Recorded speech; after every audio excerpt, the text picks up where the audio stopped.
Pia nikaanza kusikitika sana kwamba labda wanaweza wakarudi tena kumkata na yeye na vidole vyake. In the dead of night, shadows move silently across remote Tanzanian villages. Their mission? To hunt, to capture, and to kill. Their target? People with albinism. Because in some parts of Africa, their body parts are worth more than gold. A brutal underground trade has thrived in Tanzania.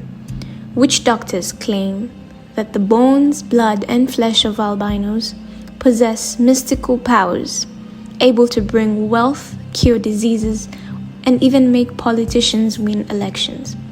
But behind this superstition lies a horrifying reality.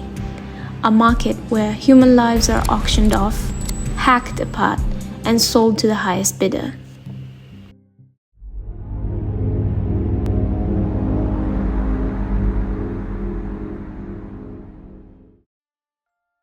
Albinism is a rare genetic condition that affects the production of melanin, the pigment that is responsible for skin, hair, and eye color.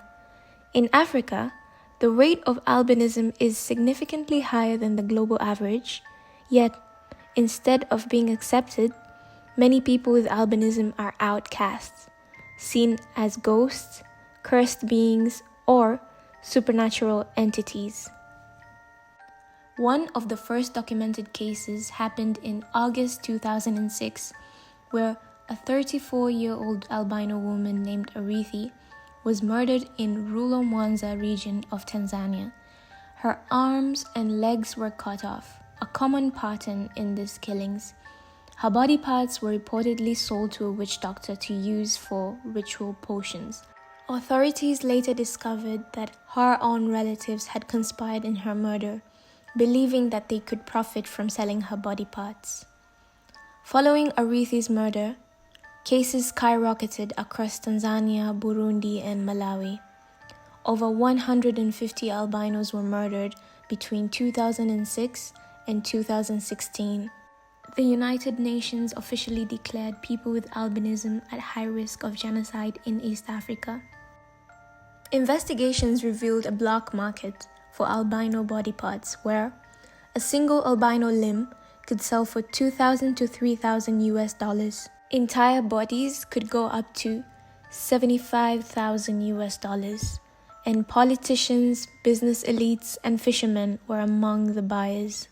They say when they get our body parts, they'll be rich, they'll get wealth through our body parts, our hairs. They say that when they get our bones, when they go to the area where there is gold, they get a lot of gold. When they go to the fishing area, they get a lot of fish. That's their belief. I don't know if it's true. Myself, I don't believe.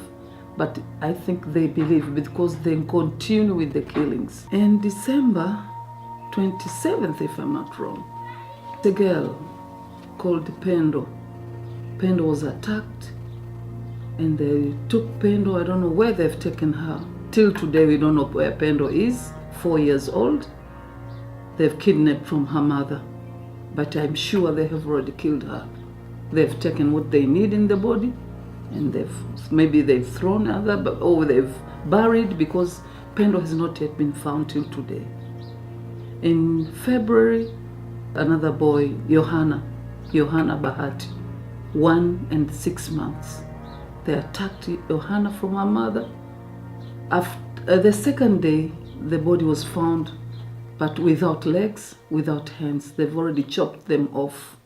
I'm thinking of those two girls. My tears are coming out.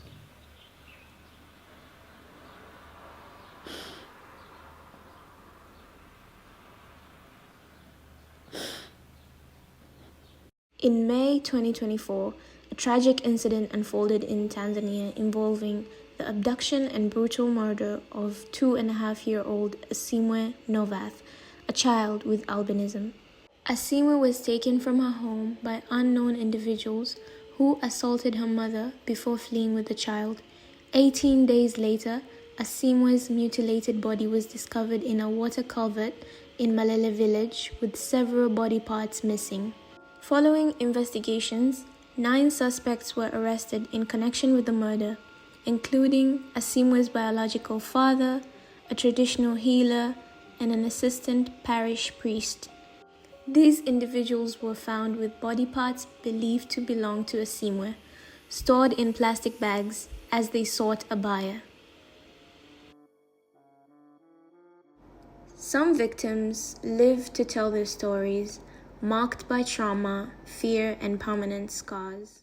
Mimi kwa majina naitwa Mariam Stafford. Mimi ni mzaliwa wa Kagera, wilaya ya Kala, kijiji cha Ntobe. Mimi kama mlivyosikia nilikatwa mikono yangu yote miwili, na aliyenijeruhi au aliyenikata, aliyetaka kuangamiza maisha yangu nilimtambua. Na huyo mtu sio kwamba ni mtu alikuwa ni mgeni kwangu. Ni mtu ambaye nilikuwa namjua, ambaye alikuwa ni jirani yangu, ambaye alikuwa ni kama ndugu yangu. Na siku hiyo kuamkia tarehe 17, tarehe 16 jioni alikuwa pamoja na mimi. Niliweza kuzungumza naye. Nilimpitia nikiwa natoka kanisani, akaniita niende nyumbani kwake nikamwangalie mtoto wake na mke wake.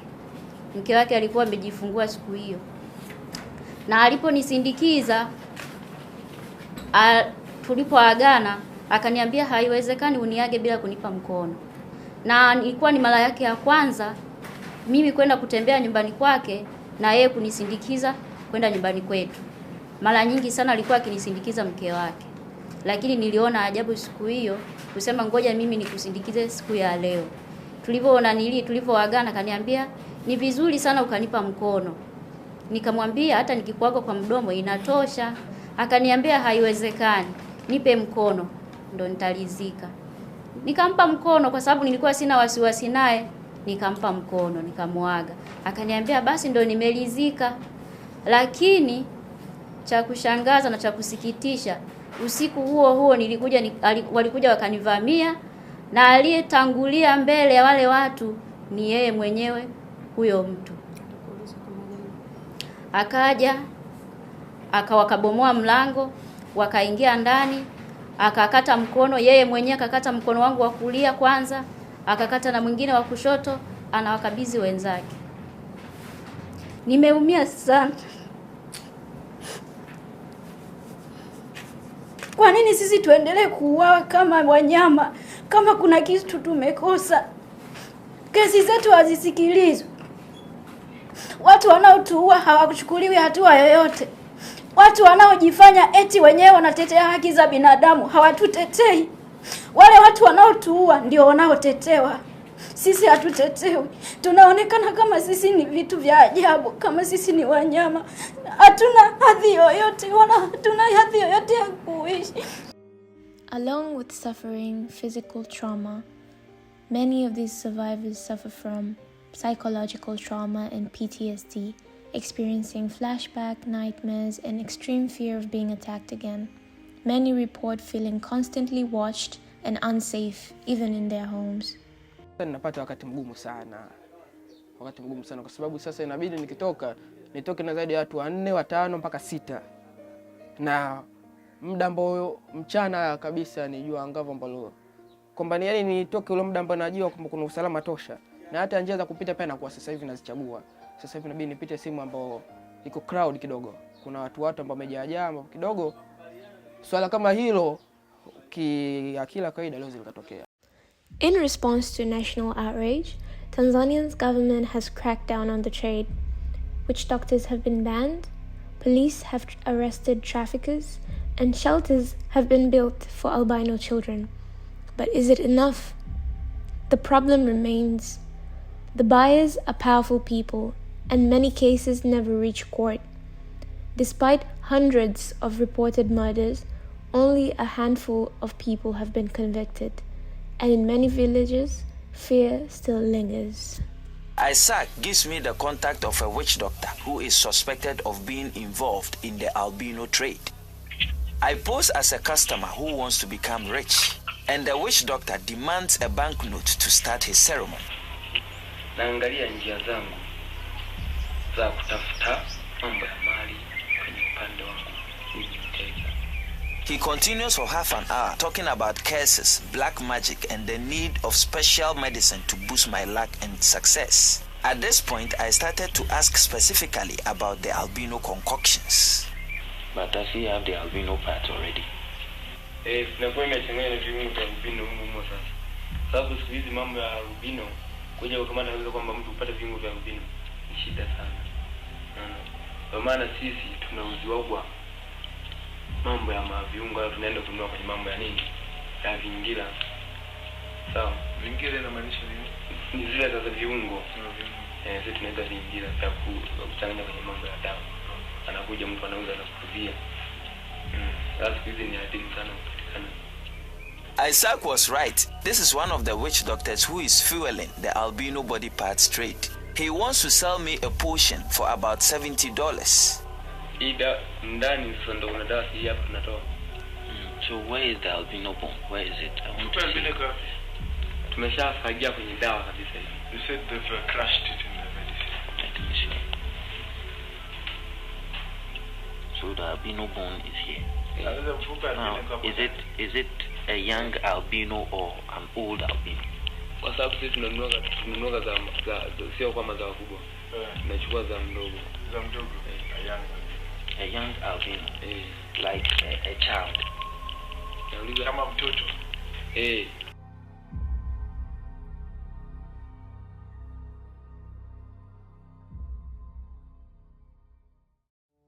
No one is born to be hunted. Every life deserves dignity, protection, and love.